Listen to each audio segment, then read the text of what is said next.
አውቃለሁ ስደተኛ ነኝ ረስት ችግር ያንቀጠቀጠኝ የሰላም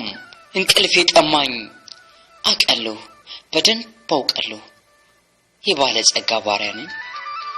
የማዬ ማጀት ጎድሎባት በእንባ ስትንከራተት ድህነት ሐዘን አፍኗት ረስት ችግር ጨቁኗት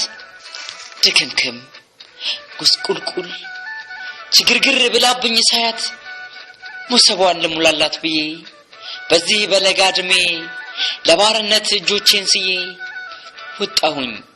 ቢስሚላህ ብዬ ወጣሁኝ ቢስሚላህ ብዬ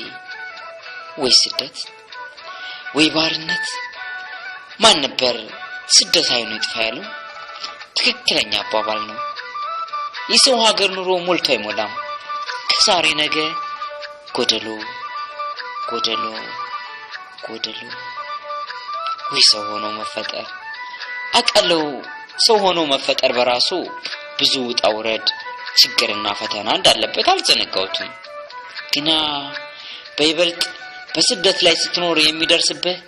ሰብአዊነት ያልተሞላበት የዘላን ድርጊት ሲፈጸሙ ሳይ ሰው መሆኔን እስከመጥላት ደርሳለሁ በተለይ በሴት እህቶቻችን ላይ ያ ረብ የሰው ልጆች ሁሉ ባንተ ፊት እንደማበጠሪያ ጥርስ እኩል ነንና ያ ረቢ ሰው አድርገን ከእንደዚህ አይነት